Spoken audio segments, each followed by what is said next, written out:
സഫ്വാൻ എന്തുണ്ട് വിശേഷങ്ങള്? നിങ്ങൾക്ക് പെർഫ്യൂമിനെ കുറിച്ച് എന്ത് അറിയുന്ന? എനിക്ക് പ്രത്യേകിച്ച് കാര്യങ്ങളൊന്നും അറിയില്ല, എന്നാലും കുറച്ചൊക്കെ അറിയാം. എനിക്കിപ്പോ എന്താ അറിയണ്ടേ?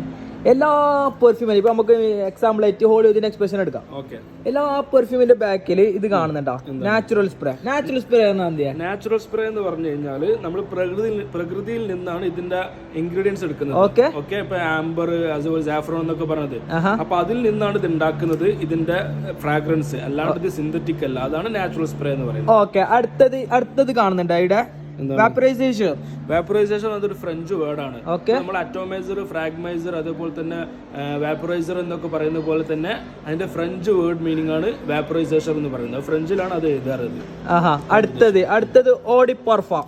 ഒരു പെർഫ്യൂം എന്ന് പറഞ്ഞാൽ ഇതിന്റെ കോൺസെൻട്രേഷന്റെ ലെവലാണ്. ഇതിൽ ഇവിടെ കൊളോൺ ഉണ്ട്, ഇവിടെ ടോയ്ലറ്റ് ഉണ്ട്, ഇവിടെ പെർഫ്യൂം ഉണ്ട്.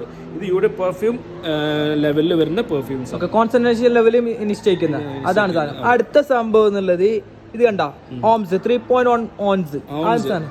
പെർഫ്യൂം രണ്ട് തരത്തിലാണ് സാധാരണ അളവെടുക്കുന്നത്. ഒന്ന് നമ്മൾ മില്ലി ലിറ്ററിലുണ്ട്, ഒന്ന് ഔൺസിലുണ്ട്. യുകെയിലാണെങ്കിൽ ഇത് മില്ലി ലിറ്ററിലും ബാക്കിയുള്ള പ്രദേശങ്ങളിലൊക്കെ ഇത് ഔൺസിലാണ് ഇത് അളവെടുക്കുന്നത്. അതുകൊണ്ടാണ് ഇത് ഇവിടെ ഇങ്ങനെ കൊടുത്തിട്ടുള്ളത്. ഈ ഇച്ചക്ക് എല്ലാം അറിയുന്നത് വല്ലാത്ത പയനല്ല. ആരോടും പറഞ്ഞു കൊടുക്കണ്ടോ, അത് എനിക്ക് മാത്രം പറഞ്ഞെന്നാണ്. ഓക്കെ.